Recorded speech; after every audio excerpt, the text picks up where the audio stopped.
Welcome to the Phoenix Prosperity Podcast, where wealth meets legacy. Join your host, Tim Fergestad, as we explore the journeys of Phoenix's finest to success and beyond.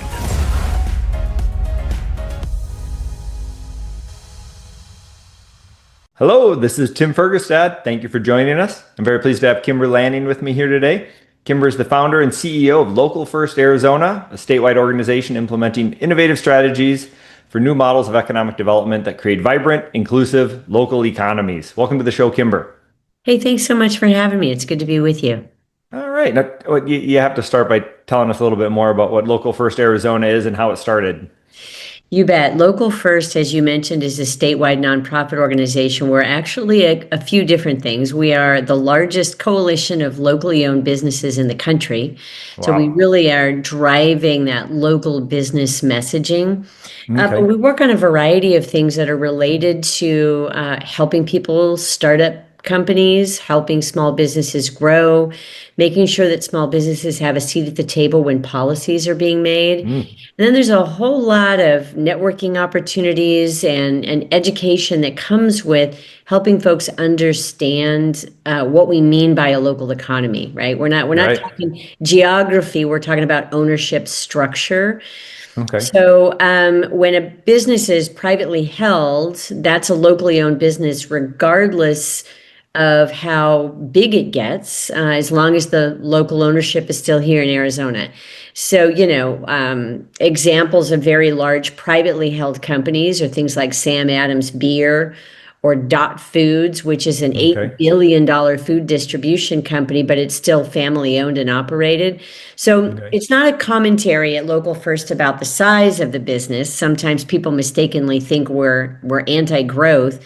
The reality is that ownership really does matter. And when you spend with a locally owned business, more of that money stays and recirculates right here in the economy, and it creates some resilience and economic strength that we believe is very important in a state like Arizona, where everyone moved from somewhere else and we don't have those loyalties. I always tell people, Tim, you spend a lot of time in the Midwest and on the East Coast, and it's not uncommon to see a third, fourth, fifth generation company. Out here in Arizona, you stop cold if you see a second generation Arizona company. So we have to work a little harder. Right. You reminded me, is Cox based here? Cox is headquartered here, but they're publicly traded. So while it's great that they are headquartered here, and that is an advantage to our economy, that's still not quite what we're talking about. Because I thought they were private. I thought they were private owners. There's a family-owned company. I believe so. Yeah, they're headquartered in Georgia, maybe, but they're not. They have a home base here, but they're all of their what you would definitely call their business. The inner workings of the business are based in Georgia. Okay. Sorry, that was just a tangent. No worries. I thought it was a bigger family-owned, locally owned one. So. Oh, gotcha. Anyway. Okay. So first of all, congratulations on having the largest one in the country. Is Arizona particularly conducive to that? Why is that? Well, I think there's a few different reasons. The first one is that so many people moved here from somewhere else. They are looking for connectivity in their new home. Okay. So I tell a funny story, and this is actually a true story, but I was standing in line next to a woman who was a total stranger to me. This is back right when I started Local First Arizona. And she was telling me how great Chicago was. And, I was kind of, all right, yeah, we have a lot of people from Illinois that are telling us how great Chicago is. And I'm listening and nodding and listening. And at one point she leaned in sort of confidentially and she said, boy, you guys sure have made a mess out here in Arizona. And I was like, wow, okay, now I'm bobbing and weaving, right? All right. So those are fighting words. I'm an Arizona girl. So I said, wow. I said, in my mind, I'm thinking, she said, you guys sure have made a mess out here. I said, oh, you don't live here? And she said, no, I live here.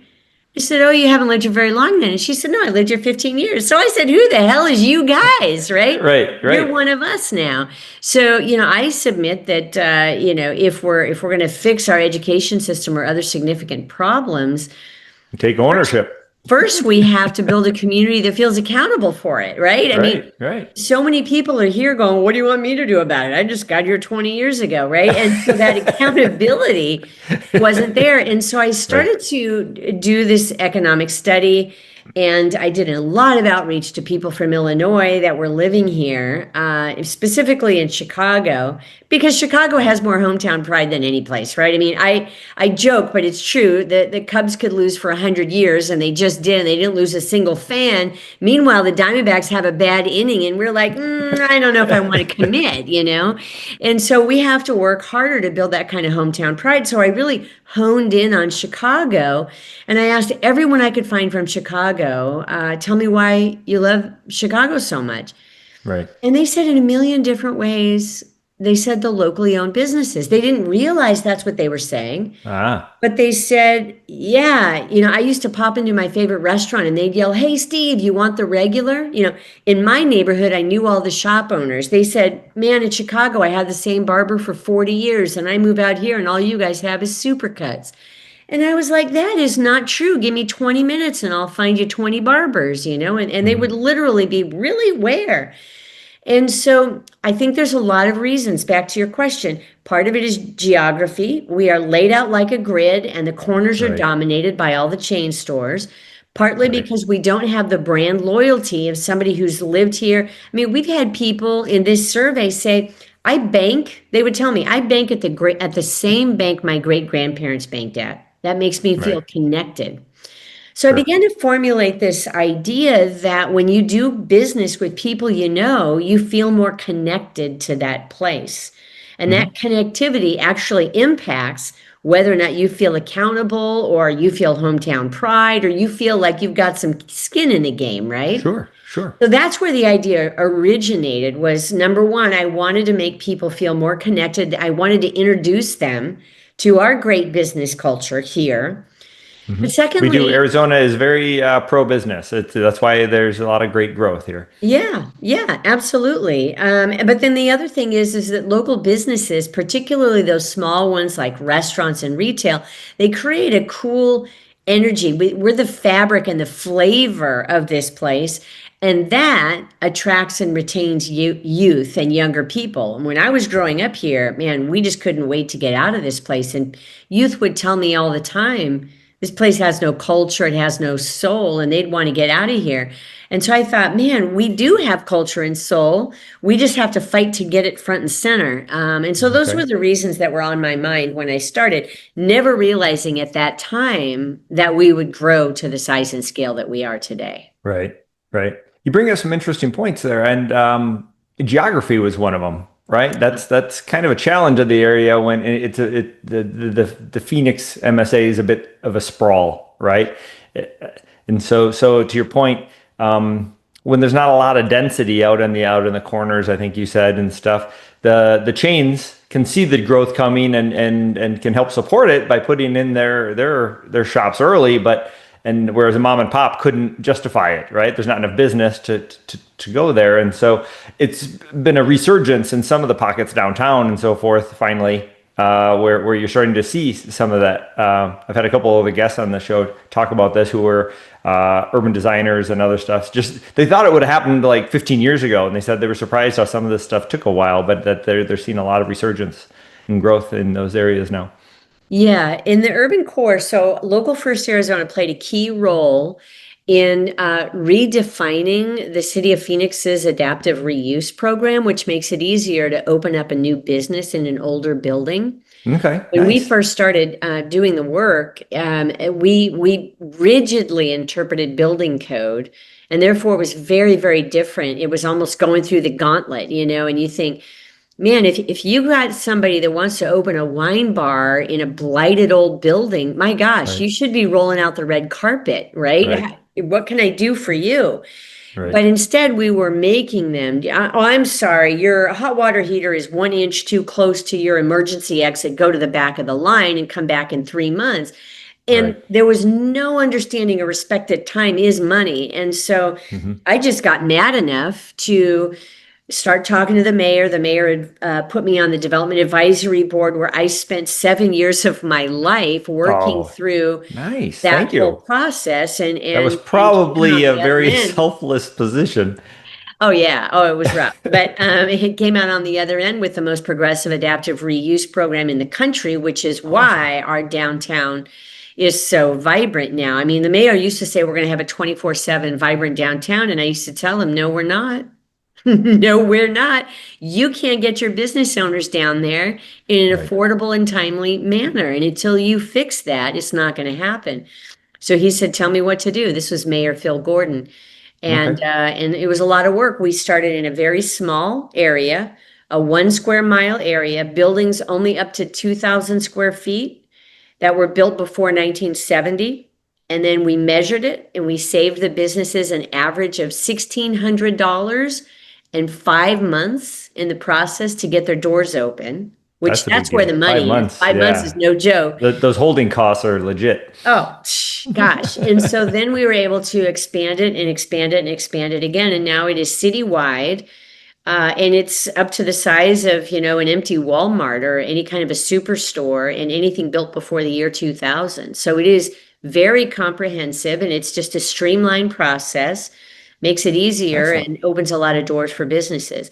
But to your point on the sprawl, when we sprawled out like that, we were rubber stamping planned communities. Meanwhile, Mhm. the guy that I mentioned with the wine bar is just getting it, getting pounded into the ground because we didn't have any way to compensate for the small independent business that doesn't have lawyers Right. to go down there and build the case for a master planned community or participate in a master planned community in any way. So we really leveled the playing field there, and it's noticeable. People think it's just a miracle that all these businesses came and opened up, but really there was a lot going on behind the scenes. Sure, sure. There's a Yeah. lot of groundwork for those types of master planning, the visions. What's like the time horizon you guys often work in? Is it like 10, 20-year programs, 30? It really depends. For us, we do a lot encouraging people to support locally owned businesses, to spend their money, like to vote with their wallet. If you want to build a cool city, you're going to have to do it with your spending, and you Hmm. can go out and support those local restaurants and all of that. And that takes time, and we're up against massive marketing budgets. Every time I see one of these trains coming in, it's the double decker as far as the eye can see with the Amazon logo on the side. And you're just reminded constantly that, that Amazon dominates, and people don't realize how much of their money is extracted out of our local economy to pay shareholders far away. And some shareholders are here, of course, but I always say to people, if you don't like billionaires, you're supporting one all the time with that convenient shopping, and just trying to get people to think about the responsibility of how we spend with our dollars and what are the outcomes of that. Sure, sure. 100%. Um, I would say there's a lot of good business growth here, some bigger companies as well. Is that, are you focused on them only if they're headquartered here? I mean, otherwise, if the how much, yeah, you make an interesting point with the corporate nature of these bigger companies nowadays. I Yeah. mean, I mean, Well, just it if is. it's based in Seattle, does that like make it, or it has hubs here though? Is that bad or good? Oh, it doesn't, we're not in the business of saying what's good or bad, but I will say that we're focused on uplifting those that are Arizona based and locally owned. So no, we wouldn't have any members that are headquartered in Seattle. We're not trying to say they're bad. That's not what we're doing. So I'll give you an example of other types of work that we've done. You may be familiar with the Cabela's store out in Glendale. Sure, sure. The Uh, Bass Pro Shop now. Yeah. So when they first came to Glendale, people often think they're in the business of outdoor sports and recreation and that type of thing, but they're actually not. They're in the business of subsidies. So they send their marketing team out here to negotiate with our economic development teams. And when Cabela's was considering coming to Glendale, or just to Arizona in general, they claimed they were going to be the second largest tourist attraction in the state of Arizona after the Grand Canyon. So when I heard that, I got my feathers a little ruffled, and I started looking into the deal, and I learned that Cabela's was averaging $35 million per store in government subsidies at that time. That was the Wow. average amount they were receiving. And so when they got here to Glendale, they pitted Glendale against Phoenix against Peoria, and they ratcheted up the amount of money they were going to get from us. And again, these are our taxpayer dollars going to Right. subsidize one that's bringing us low wage jobs. In the city of Glendale, they got $68 million for that one location. So they got free A land. for-profit endeavor. That's right. They Wow. got free land and infrastructure. So all the infrastructure that typically the development needs to build themselves. So that looks like streetlights and sidewalks and all of that was paid for. But here's the kicker. They got a 10-year sales tax abatement. So that means they went ahead and collected all the sales tax for 10 years, and they got to count it toward their bottom line. And again, that money goes to pay shareholders. What is that money normally typically used for? In the social contract that we have for sales tax, that's going to go toward parks, toward libraries, toward fire departments, partially towards roads, partially toward education. But no, they got to keep it. So Walmart actually is the one that developed the sales tax abatement model, and they were getting about $35 million per store for an entire 2-decade period where they were the largest employer in the state of Arizona. So again, Cabela's mastered this, came in, got a $68 million subsidy. Anyway, Local First Arizona put a stop to that. We just don't believe that businesses should be subsidized in that manner. Right. With government dollars, particularly when That's they're not how not free markets are supposed to work. right, and particularly when they're not bringing us high wage jobs. There is an argument to be made for base sector industry. If you're going to bring high wage jobs, if you're going to transform our economy, I can see that. But for one retail location, absolutely not. So that would be an example. We're advocates for a fair and level playing field. We're not over here asking for subsidies for our local enterprises, but we're also just looking for that level playing field. Sure. Okay. Yeah. Great point, Kimber. Thank Yeah. you. So, what have been some of the biggest challenges in leveling that playing field? Well, we obviously are, we're smaller than those who are, we don't have the deep pockets of Right. some of the bigger companies. They're coming in and having those meetings, and we don't find about it till after the fact. I think it's really tough to educate the public. If their priority is on what they perceive as convenience, it's really hard to wrestle folks away Sure. to think differently about what is convenient. It's a company like Amazon, there's many, many studies out there that show that for every $10 million that we spend on Amazon, they're only creating 14 jobs. That was a study from the American Booksellers Association. And so I just submit that, is it convenient when none of our kids have opportunities or our grandkids have no opportunities for jobs? Right. So one of the studies that we did is locally owned businesses are more likely to hire local graphic designers or website developers or payroll service providers or attorneys. Yep. And that keeps dollars recirculating. It's called the multiplier effect. And, a lot of big companies, if they're not headquartered here, they're not going to support those types of jobs, those B2B jobs here. They're going to do that back in their home state, Right. So Right. just a reminder to folks that we could have 100,000 Starbucks locations and they're still only going to have one graphic design firm. Whereas if Right. you have 100,000 independently owned coffee shops, they're going to have 100,000 graphic designers somewhere out there. I'm Right. speaking very generally, but somewhere Sure. out there, there's going to be a lot more graphic design firms. Right. So, and people want to say that's economy of scale, but it's not cheaper to buy a latte at Starbucks than it is at a local coffee shop. So, the hardest challenge is getting people to rethink what they think they know. What they think they know is, I'm going to the big box because it's cheaper or it's somehow better. And there's my entire lifetime, marketing has been telling me so. And so Right. to get people to go pause and think about what that's doing to jobs and opportunities in our communities has been it's a heavy lift. Sure. Well, marketing is a big part of it. You've mentioned that in a few different ways. Um, Yeah.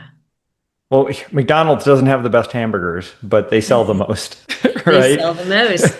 They sure Right. do. But Yeah. it sounds like a lot of what you do or had to do at least up front is marketing, right? Yes.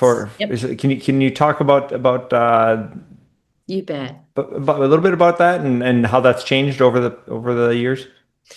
You bet. So we have a directory with locally owned business, about 6,000 businesses in a directory that's searchable. You can find something that's near you. We drive a lot of traffic to that website. Our membership dues, we believe membership dues should be cheap.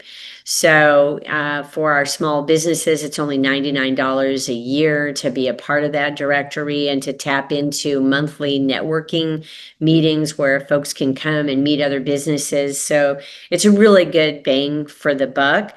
Right. And then we have a huge pool of social media followers. And another thing that we've been able to do is work closely with the media. When we started, the media was constantly, everything from gift ideas to, where you can find something. They were referring people to non-local businesses, and we were able to get, interrupt that and at least get one or two local options into the mix. Okay. And now they've found they got such a good response from their viewership about discovering that cool, unique place. Right. Target doesn't need the local news to send you to Target. They've already got No. that covered, right? But Yeah. but to find a cool, unique gift at a local place, they've really taken to that. So that's been one of Right. our best avenues. Okay. Okay. That's interesting. Yeah, the Home Depot is doing fine. They don't need to be promoted Yeah, affiliates they locally. don't need to be promoted by the local news. Yeah. Right. What is communities? The Blue Zone studies, right? Are you familiar with the longevity work, right? And they look at different places around the world where people. It's not just their lifespan, right? It's their health span and their quality of life and how they feel, and diet and exercise was part of it, but a huge part of it was community, right? Is having Yeah. that sense of belonging and interactions Yeah. So one of the things that we do, we run 5 community kitchens, and in those kitchens, we're incubating food entrepreneurs. So Local First Arizona, we run business accelerator programs, incubators. We run microloan programs, anything we can do to help small local businesses be successful and competitive and help them scale. And as part of that, we run these incubator kitchens, and the model is very unique in that they're really on average size for one of our incubator kitchens is only 2,500 square feet. In that space, we can incubate 20 to 25 food entrepreneurs, but then we also have partnerships where we have other engagement opportunities for folks who live nearby. We place them in lower income areas. 2 of them are in actual affordable housing developments. But Okay. we offer kids cooking classes. We have a partnership with Banner Aetna where we do family meal planning and cooking specifically to combat diabetes. Okay. Excellent. We have a choice food pantry where we set it up like a grocery store and folks can come in and get the food that they will eat rather than getting a mystery bag of things that they may not know how to prepare. Sure. Okay. So we're in the process of sort of I've measuring. been a part of a lot of food drives and stuff where I've sometimes wondered how some of these programs are going to play out. Yeah, yeah. So we've hit on a model that we think is going to be successful in expanding within the affordable housing developments. And so what we're trying to measure are things like, are these families more connected to place? Are they less likely to move and move and move and move? Because for a developer, if I can get my families to stay here longer and have less turnover, that's Yep. great for me, right? Yeah. If I can show that this side hustle and this family that now is selling on the weekends at the farmer's market is more likely to pay their rent on time. If I can prove that, then the developers, all they have to do is use some of their ground floor space, which anybody in the development community knows the ground floor is really hard to generate revenue. So why not generate resilience? So for, putting that community kitchen on the ground floor can help you benefit the people who are living in your development overall. I think I've got a model that can solve for food deserts in communities where grocery stores have long since disappeared. So anyway, we have a good number of programs like that where we're doing the research and development around them to demonstrate that they work long term. Wow, that's very cool. Very interesting. And Yeah. as we start wrapping this up, are there any similar things that are on a 2025 timeline? Do you have any events or promotions coming up? We always, oh my goodness, there's so many things. We have a huge fall festival. If people want to just come out and see what it's like a day to celebrate Arizona, we'll have over 200 vendors. It's Oh, the cool. first Saturday in November at Hance Park. It's the biggest event. It'd be 30,000 people. It's so Wow. fun.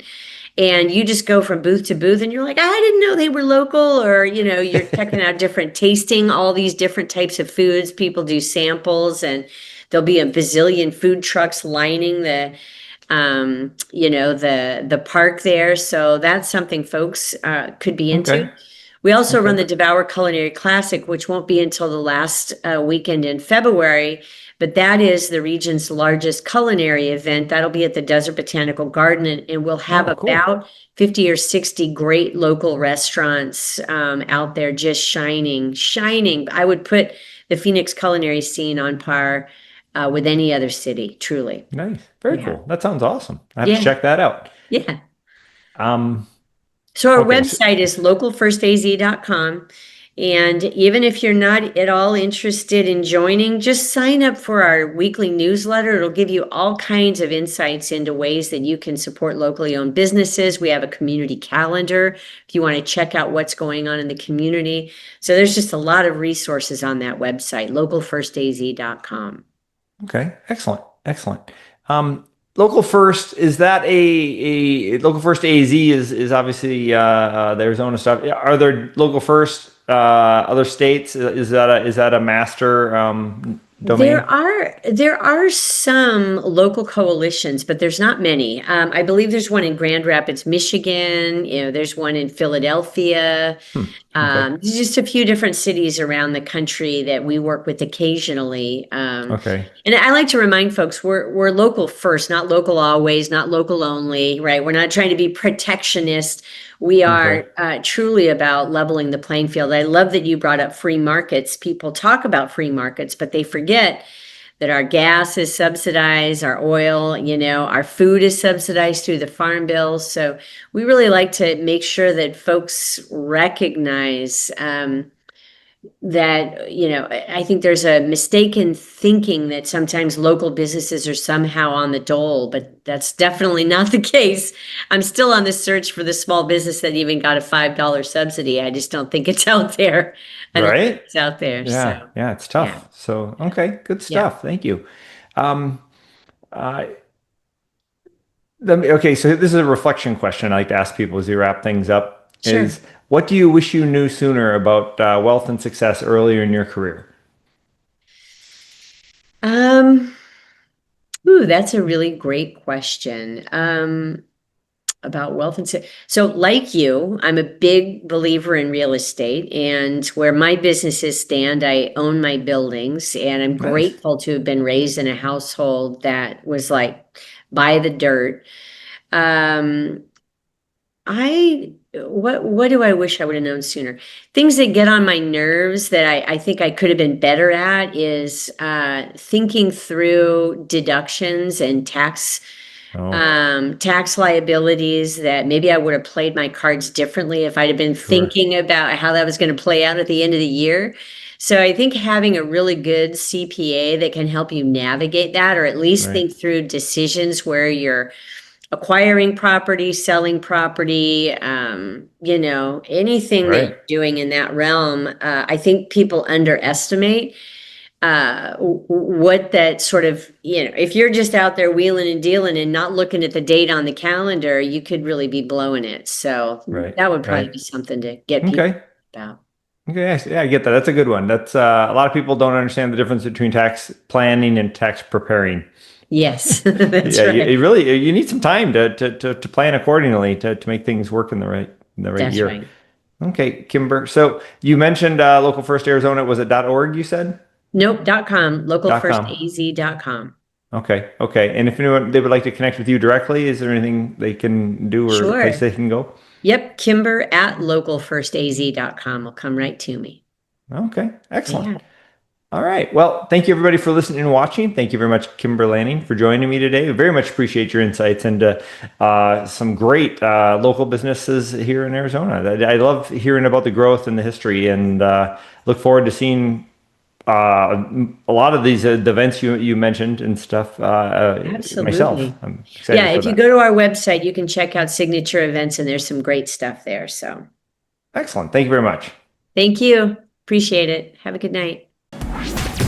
Inspired by our guests? Visit phoenixprosperitypodcast.com/guest and join us on the show and share your success story with Tim. The spotlight awaits.